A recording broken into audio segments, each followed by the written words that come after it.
Most people think because you're sweaty and you're tired and you post a picture on Facebook or Instagram stories, you're like, oh, we locked in with so-and-so, or you just locked in, means you had a good training session.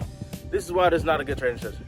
First thing you need to tell that you had a good workout is that you failed. Now, it might seem bad to say, but if you failed, you're close to succeeding. Just think about it. Go to a training practice or whatever with a skill trainer or yourself and perfectly do every drill all the time. You're not getting better at that.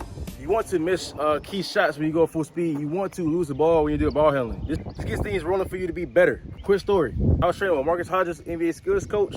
My first day was horrible. It was a great training session. Why was it a great training session? Because I failed a lot.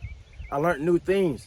I didn't know how to do things. I didn't know what a drop exchange was. I didn't know how to change pace. I didn't know how to shoot off the dribble effectively. This is how you know you have a good training session when you fail. When you fail at things, so next time you can be more excited. Next time to excel in them, so you can do more new things.